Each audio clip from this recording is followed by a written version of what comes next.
And this is why we said earlier that Kwanzaa is both cultural and political, because we're political, because everything we do is political. Everything we do is economic. So what we want to do during the Kwanzaa celebration is we also want to heighten our consciousness about the things that we do, because we don't want to perpetuate our terrible condition. We want to get out of that condition, and we have to have discussions to not only heighten our consciousness, but to move us toward action that can enable us to become free. And that's our ultimate goal, to become a free people.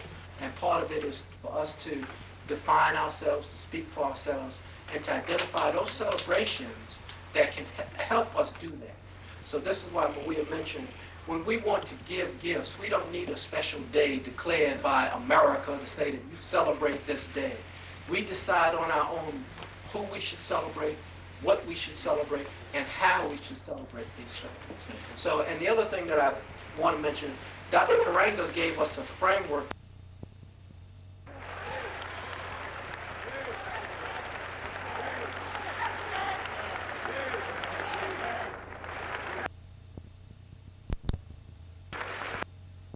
You killed the last black brother of consequence when you killed Martin Luther King Jr. That was the end.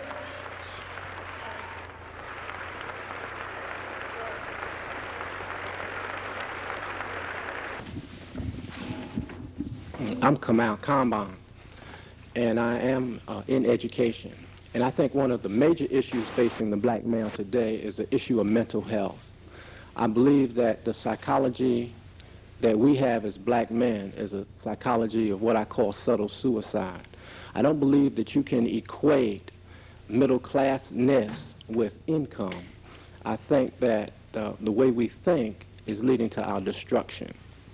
A lot of black men believe that by acquiring things, cars, homes, wealth, is a way to be successful in America. And I maintain that the more you get, or the deeper you get into the system, the more destructive it is to the black man psychologically. So I disagree with your statistics when you say the poor black man is in difficulty. I think all black men are endangered simply because of the way they think. And I'll talk more about that later on. Thank you. Any other? And has books out, and so you may want to look out for some of his books that talk about these subjects in more detail. Jay, what calling us right now at 860-WAUG and participate with our in-studio discussion. We have another comment here. I think that, I mentioned earlier that I think that one of the primary problems that we face is a problem of our mental health, the way we think in general. And I think that when we start looking at these, I call them mini systems, we start looking at education or the church, these are small entities, and I think that we are looking at the tree rather than looking at the forest. I think the big picture is, why do black men have a difficult time, not only in America, but across the face of the earth? And I believe the answer is that this is the plan, that there is a plan underway that didn't just start when we discovered the endangered black man. This plan has been underway from the time we were in the cradle of civilization. So the Europeans, the Arabs came in, and they destroyed the black civilization. So this is part of the plan, and we have to understand that. And my contention is that we are in a war, and we're the only people that don't know that we're in a war. And since we are in a war, we have to take the kind of action that's necessary to protect ourselves. And that protection comes through knowledge and education. And when we start talking about working with the black male at the age of 6 or 7 when he's in school, it's really too late for him then, because the media plays a large part in the destruction of the man simply by virtue of what it brings across the radio and the television. They destroy the identity of the man. You know, black is bad, white is good, and it goes on and on. It's in the fairy tales, it's in the textbooks, it's in the nursery rhymes, it's on TV. And so by the time that child, if that child has looked at TV from the age of 2 or 3 up to the age of 5, really psychologically he's finished. And we are playing a catch-up game after that. So I think that there's a lot out, there's a lot of genuine information, and there are authors that we ought to read, Francis Welsing, Dr. Ben Jacquinon. There are people that our people have never heard of that understand this system, and this system is bent on the destruction of the black male, and I think that's the standpoint we have to come from in trying to survive into the next century. Thank you. I think Dr. Godfrey had a comment also. Means unity, and it's a tribute to quantum. Karanga brought us a plan in 1965 to free our minds, to keep our culture alive. The plan gave us the Nguzazawa, and out of these principles came quantum. See, Malcolm didn't change. He didn't change physically. He didn't get any taller. Right. He didn't get any wider. He got smarter. That's right. See, because Malcolm was evolving to the point where he understood that we were in a war psychologically. We were in the war for the minds of the people. So when he started coming out and he started saying these things about our people and our contributions and our heritage and our history, it actually shocked our people. They were afraid of him. They didn't want to be around him because they never heard anybody talk about our contributions like that before. So he changed, his essence changed psychologically. And so the more we study ourselves, the more we grow to love ourselves. The more we grow to love ourselves individually, the more we grow to love our people. And consequently, we change our behavior. So the basis for a lot of this is psychological. That's why Malcolm would say, get your children out of the TV set.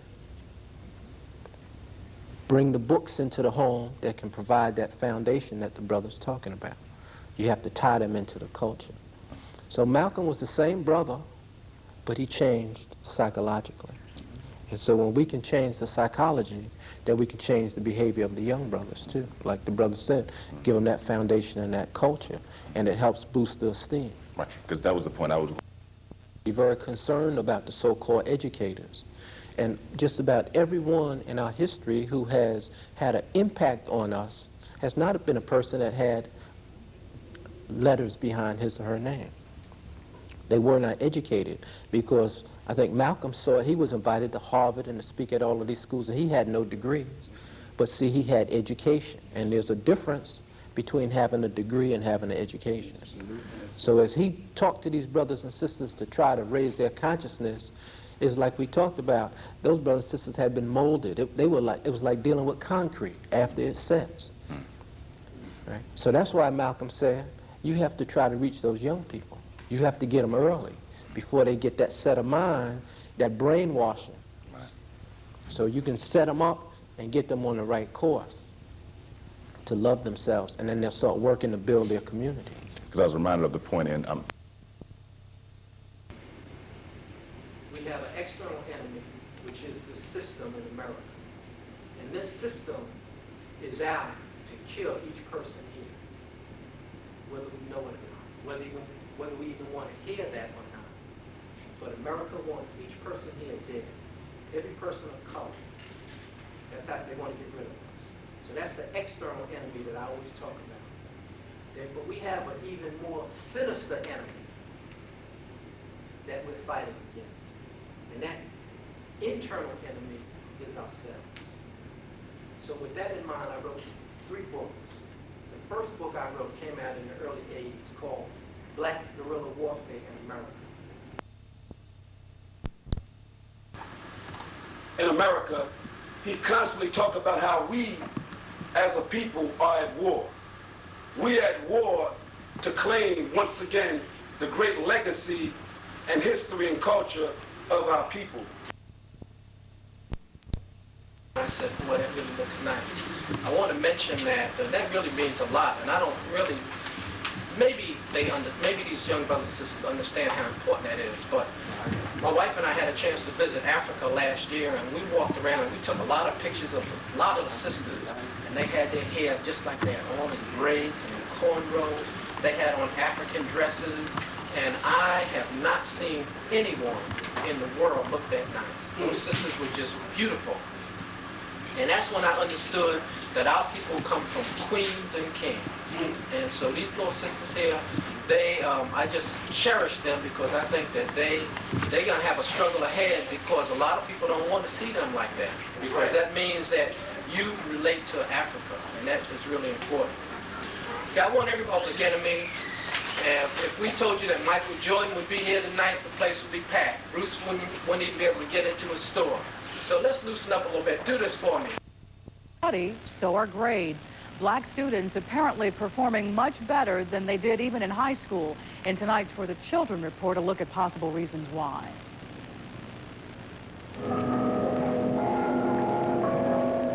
At St. Augustine's College in Raleigh, administrators and faculty members are not at all surprised to learn that lots of black students find life at black colleges best. They get personal attention, personal counseling, and they feel like someone has a vested interest in them. A UCLA sociologist surveyed 4,000 black students on 16 public campuses. At 8 historically black schools, their grade average was 2.6. At 8 predominantly white schools, blacks averaged 2.43. Researchers grades upon entering college. But I believe that in high school and then going into college, these students become late bloomers. That I believe that students are A students, and I treat them like A students. They internalize this, and as a result, they actually become A students. Students are... If you don't have a plan for yourself, you will perish psychologically. If you don't have a plan for yourself, you will perish educationally, or your children will perish in school. If you don't have a cultural plan, you will perish. And part of this disaster that we experience is what I call subtle suicide. And it's subtle, it's very slow, it's a gradual process, and it goes largely undetected or unnoticed. But in the end, we are losers. And this is why our communities across the country are in turmoil today, because we engage in subtle suicide. But I want to just try to plant the seed for you. But some of the, in the category of dairy, I talked about cheese and being pork based. Ice cream. Uh-oh, I'm hitting home now. Ice cream. You gotta move away from the ice cream. Here's a piece that I collected from, if you ever go to Atlanta, there's a beautiful restaurant there called Soul Vegetarian Restaurant. And they did research on ice cream, and they published this, and I have it in my book. Let me tell you some of the things that they use in ice cream. The white sugar, of course, it has no nutritional value, it overloads the immune system. It causes, in my book I talk about this, sugar also causes hyperactivity in children. They just celebrated at Halloween, and the children were literally climbing on the walls because of all the sugar they ate.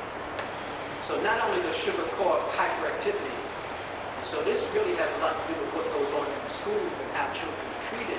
The teacher wants to know, why don't you sit down and be quiet?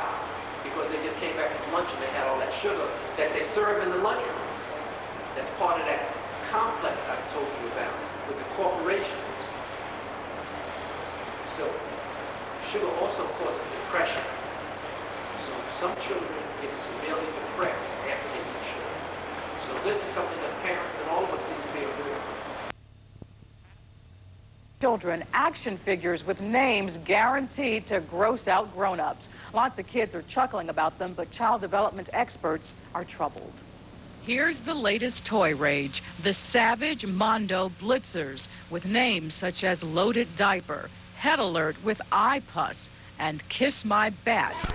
We took some of the little guys to Raleigh's Play Space to see if kids really like them. I just like them. They're fun to play with. Kids played with the Blitzers by racing them, dropping them on the floor, and cooking up fights. Shoot them on the face. None of the moms pulled their kids away from the staging area. None was exactly thrilled either. For my child, he's 5, so he can't read these names, and unless we read them or they're advertised on TV, he wouldn't know what the names were, and that would be my only objection. The moms may not have been overly concerned, but child development experts say they should be. The toys promote psychologically in children the idea that it's okay to be violent. Dr. Kambon says negative effects aren't always obvious. It's over a period of time that it will start to manifest itself. So it is very subtle, and it may seem insignificant, but it is very, very important in terms of how that child perceives the world and how that child begins to try to settle differences with other people. And you talk about it manifesting itself. How would it? Stigma to it. And when youngsters feel they're in a tutorial, it bothers their self-esteem. But when we talk about a homework helper program, then it enables youngsters to feel, well, somebody's just helping me with my homework. And it makes them kind of feel good about themselves. So our program has, first of all, a psychological effect on youngsters. The setting is very comfortable, it's relaxed. They're going to be working with students, as I mentioned, who are in education and who are in psychology, who want to get a first-hand idea of what it's like to work with young children. And this gives our students that opportunity. In addition to helping not only college students and youngsters, this also helps the parent, because by enabling the child to complete homework, then this helps to enhance the relationship between the child and the parent when the child comes home in the evening. Structure is set up. So initially I went through and showed you that there is a rigid social structure in America. I talked about the upper class. And our subject is stop the killing. And literally we've been killed here.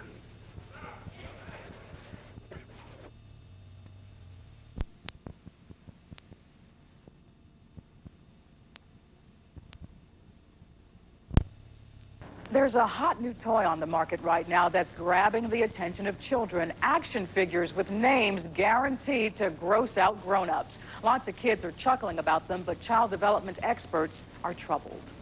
Here's the latest toy rage, the Savage Mondo Blitzers, with names such as Loaded Diaper, Head Alert with Eye Pus, and Kiss My Bat.